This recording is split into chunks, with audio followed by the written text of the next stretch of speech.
A man in a uniform stood at the end of our driveway. Sunglasses on. Hand resting near his holster. He looked like a cop. Acted like one too. But he wasn't. He was just the neighborhood security guy. Hired by the HOA. A man who took his role way too seriously. Most of the neighbors stayed out of his way. They knew he liked to show off his authority. He stopped cars for no reason. Told people where they could or couldn't park. Even once warned a little kid for riding a bike too fast on the sidewalk. But no one expected what happened next. That day started like any other. Quiet street. Birds chirping. Kids playing in yards. My son had just flown in from overseas. I was inside getting lunch ready. He pulled up and parked in front of the house. He didn't come in right away. Just sat there in his car for a bit, engine off. Probably checking messages or talking to someone on the phone. Nothing strange at all. Except for the guard. He must have been doing one of his little patrols. When he saw my son sitting in the car, he stopped. Maybe he thought it looked suspicious. Or maybe he just wanted to feel important. Whatever it was, he walked right up to the car window. Now here's what you need to know. My son doesn't look threatening. He wasn't in uniform. Just jeans, a t-shirt, and sunglasses.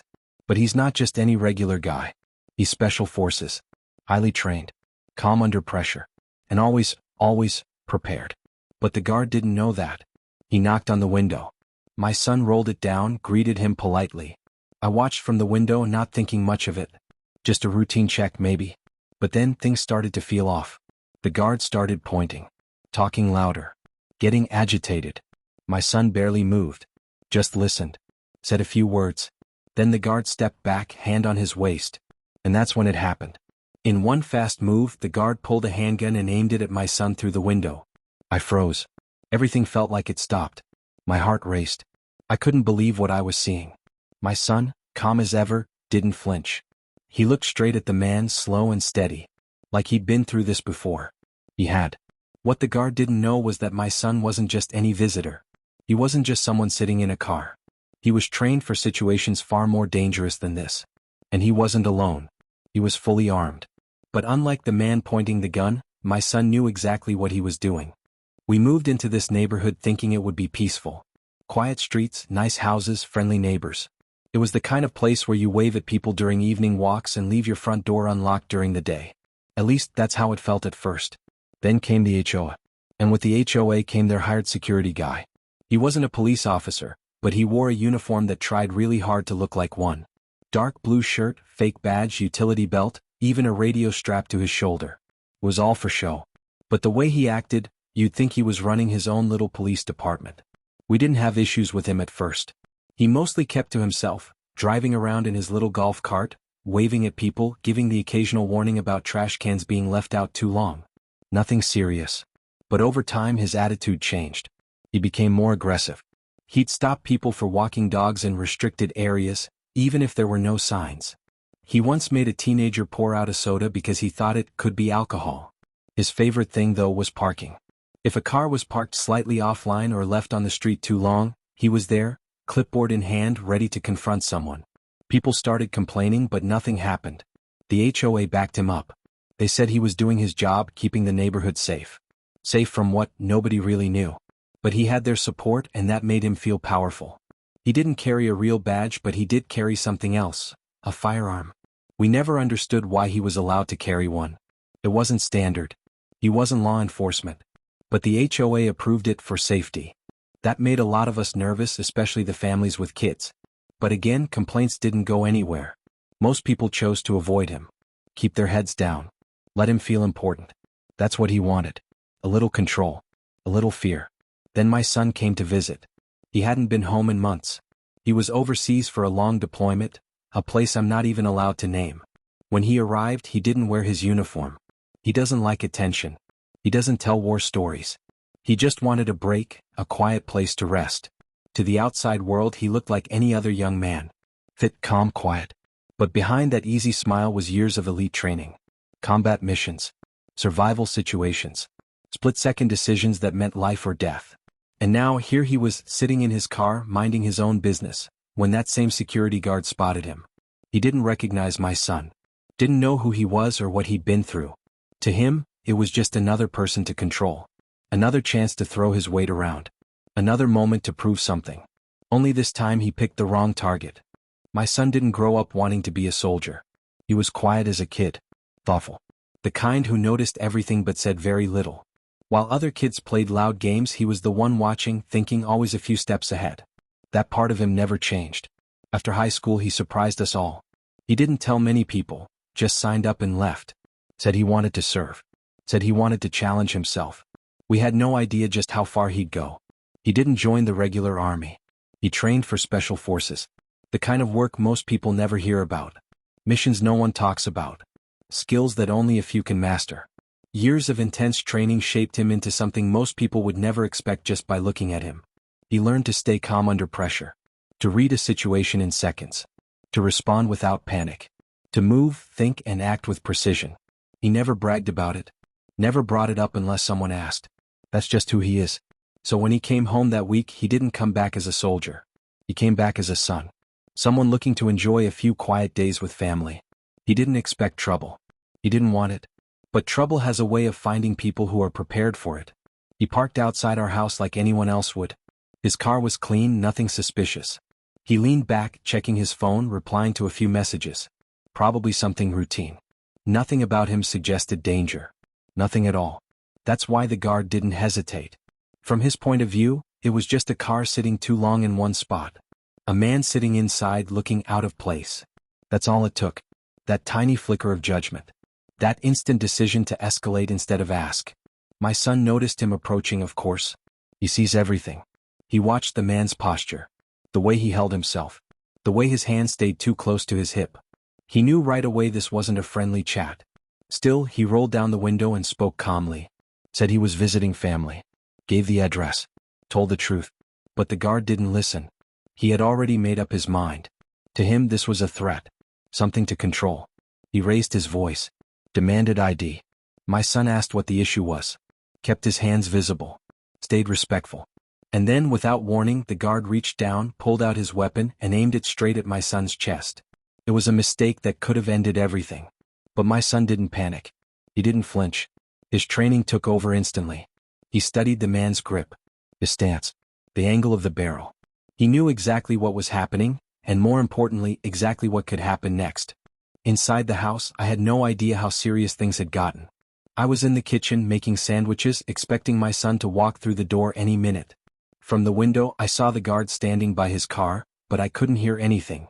I thought it was just another one of his talks, maybe asking why the car was there. Nothing out of the ordinary. But from where my son sat, everything had already shifted. The moment the gun was drawn, the air changed. Most people would freeze. Most people would panic. But not him. He didn't move fast. He didn't yell. He didn't reach for his weapon, even though it was legally holstered at his side. He just looked at the man, slow and steady. Eyes calm. Hands resting on his lap. Like he had all the time in the world. He said just one sentence. You don't want to do this. The words weren't loud. They weren't angry. But there was something in his voice, something firm, quiet, and unmistakably serious. The kind of tone that makes even the most stubborn person stop and think. The guard hesitated for a second. You could see it. His hand didn't lower, but it wasn't as steady anymore. He probably expected fear. Maybe yelling. Maybe a quick excuse. What he didn't expect was confidence. Silence. Control. My son slowly opened the door. One hand stayed up, the other moved carefully to unbuckle his seatbelt. Still calm. Still focused. He stepped out of the car with a smoothness that didn't match the moment. I'm legally armed, he said. I'm not a threat. But I won't be treated like a criminal. That's when it really hit the guard. The way my son stood. The way he moved. The way he spoke. It wasn't normal. It wasn't something you pick up from watching TV or playing a cop in a small neighborhood. This was real training. The guard didn't lower his weapon yet, but he started backing up. Just a few steps. My son didn't follow. He just stood there, hands still visible, letting the man figure it out. Then he gave the final warning. Put the gun down before someone gets hurt. And call the police, I'll wait. That was the moment everything flipped. The guard's face changed. His grip loosened. His fake confidence cracked. He realized he wasn't in control anymore. He was standing in front of someone who could take him apart in seconds, and yet wasn't doing it. Someone who had every reason to react but chose to remain still.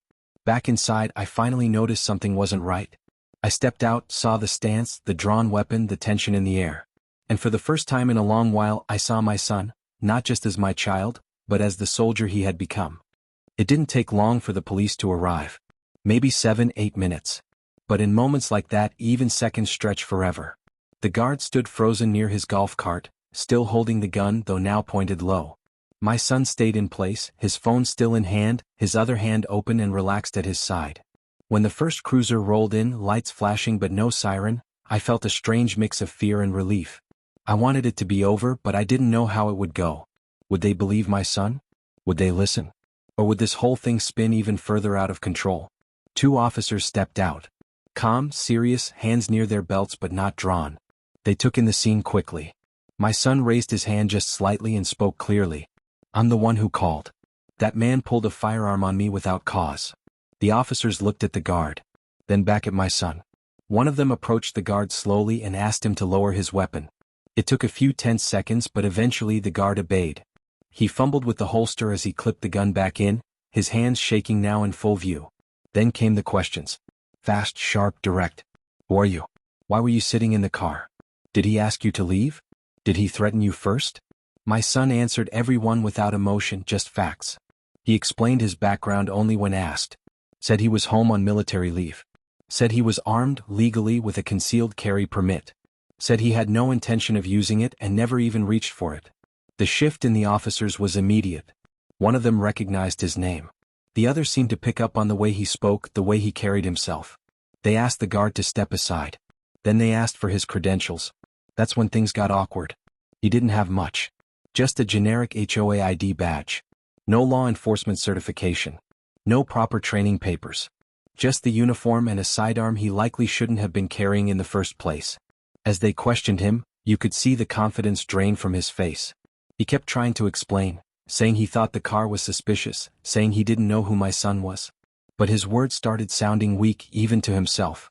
One officer walked over to me and quietly asked if I'd seen what happened. I told him everything. How my son had just arrived. How the guard never even tried to ask politely. How the gun came out too fast for no real reason. The officers nodded. Took notes. No one raised their voice. But it was clear they weren't happy. They told the guard to wait near his cart. One officer stood beside him.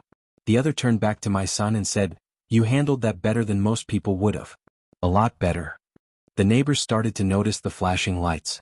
One by one they stepped outside, peeking from porches, pulling curtains back. This was the kind of street where drama didn't happen.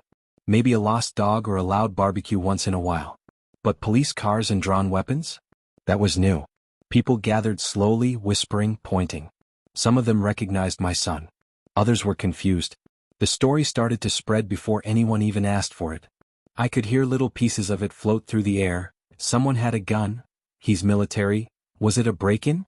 But no one really knew what had happened. Not yet. The HOA president came walking down the sidewalk in a hurry, clipboard in hand, like that was going to help. He looked annoyed, more concerned about the attention than the actual situation. He started talking to the officers, asking questions, clearly trying to downplay the whole thing. But the police weren't having it. One of them asked the guard to sit down. He didn't argue. His hands were in his lap now and he kept his eyes low, like he wanted to disappear. The officer stood beside him, watching carefully, saying nothing. The other officer talked to my son again. Asked if he wanted to press charges. My son didn't answer right away. He glanced over at me, then looked back at the guard. You could see it in his face. The calculation, the patience, the weight of responsibility. Most people in his shoes would have said yes without thinking. He had every right to. A gun had been pointed at him for no reason. That's a line you don't cross. But my son didn't rush. Instead, he asked a question. Does he even have the legal authority to be armed while on duty here? That question hung in the air. The officer glanced toward the guard, then toward the HOA president, who suddenly looked a lot less confident. He muttered something about community policy and safety protocol, but it was clear no one had checked into it. The truth was, they let this man walk around with a gun just because he wanted to, not because he was trained, not because it was legal, but because it was easier than telling him no. My son finally shook his head and said, "I'm not pressing charges, for now. But he needs to be disarmed. Today." The officer nodded. A few minutes later, the guard was asked to surrender his weapon. He didn't argue. Just unbuckled the holster and handed it over. For a moment, it looked like the air went out of him completely. Like he'd finally realized how close he'd come to ruining not just someone else's life, but his own. The neighbors kept watching. No one said much. But you could feel it. Something had shifted. Not just between my son and that guard, but in the entire neighborhood. The neighborhood was never quite the same after that day. Word spread faster than truth, as it always does. Some people added their own versions to the story.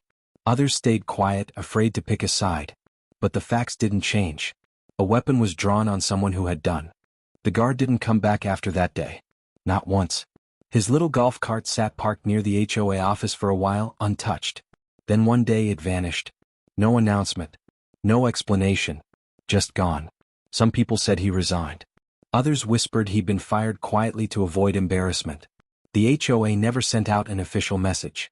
No apology. No mention of what happened. Like they hoped everyone would forget. Move on. Pretend it was just a misunderstanding. But people remembered. Neighbors started knocking on our door more often. At first, it was to ask what really happened. Some were curious. Some were skeptical. A few even admitted they'd had uncomfortable run-ins with the guard before but never reported them because they didn't want trouble. It was easier to look the other way. But now they wanted answers. They wanted to know what gave someone like that so much unchecked power. One elderly man from down the street said quietly, "Your son did what the rest of us were too afraid to do." That stuck with me. Because it was true. Most people keep their heads down. Most people hope someone else will step up first. HOA meetings changed too. People actually started showing up. They asked harder questions. Demanded real rules about who could carry weapons and how security was handled. The board looked uncomfortable every time someone brought it up. The trust they had taken for granted was no longer there. My son never bragged. Never told his story to the crowd. He didn't care about credit. He didn't even stay long after it happened. A few days later, he packed his bag and went to visit an old army buddy in another state. He said he needed space. Said the whole thing reminded him too much of where he'd been stationed last year. But even in his absence, the impact remained. Kids in the neighborhood started waving at me more. Strangers who used to pass without a word now nodded and smiled. It was like the whole community had been holding its breath, and suddenly they remembered how to breathe again. And the guard? Last I heard, he tried to get a job at another HOA across town. But someone on their board had a brother who lived here. The story followed him just like he followed my son that day. Except now, it wasn't one man's word against another. It was a neighborhood that had seen too much and stayed silent too long. Something had shifted. Not just in our street or the HOA, but in the way people started watching out for each other. Speaking up. Asking questions. Realizing that silence can be dangerous, and sometimes, the quietest person in the room is the one most prepared to act when it counts. A few weeks after it all happened, a letter showed up in our mailbox. No return address. Just our names typed neatly on the front. Inside was a folded piece of paper and a short note, handwritten in uneven, shaky lines. It was from the guard. He didn't ask for forgiveness. He didn't make excuses. He didn't even sign his full name. Just an apology. A quiet one. Said he made a mistake. Said he didn't realize who my son was, but that it shouldn't have mattered. That he saw a threat where there was none. That he reacted too fast. That he wasn't trained for moments like that. I read it twice, then passed it to my son when he returned from his trip. He didn't say much while reading it. Just sat there in silence looking out the window after. I asked what he thought. He said, "At least he knows now." That was enough for him. He didn't need to hear anything more. He wasn't the kind to hold grudges. But he wasn't about to forget either. What happened wasn't just about him. It could have happened to anyone. A teenager sitting in their car. A delivery driver. A guest visiting family. All it took was one person with too much power and not enough sense. The irony was, my son didn't come home expecting any of this. He came home to rest. To get away from danger, not walk into it. He'd seen real threats overseas. Men with intent in their eyes, trained fighters, chaos that had no rules. But this was different. This was someone with a badge and a uniform thinking those things made him right. My son said something that stuck with me that night. He said, "There's a reason we're trained to pause before pulling the trigger. The pause saves lives. Most people don't get trained like that. They carry weapons without the weight of what they mean. They treat fear like a green light. They treat power like proof. But it's the pause, that brief moment of thinking, of asking, of checking twice, that draws the line between protection and disaster." The neighborhood eventually quieted down again. No more flashing lights. No more whispered rumors. Just lawnmowers humming and kids riding bikes. But something stayed underneath it all. A sense of awareness. A feeling that people were watching now, not just with suspicion but with care. I started noticing little things. Neighbors checking in more often. New faces at the HOA meetings. Discussions about safety that actually included facts, not just fear. People remembering that a community isn't about control, it's about respect. My son didn't tell this story himself. He didn't need to. The moment spoke louder than any speech. And sometimes the most powerful thing isn't what someone says, it's what they choose not to do, even when they have every reason to.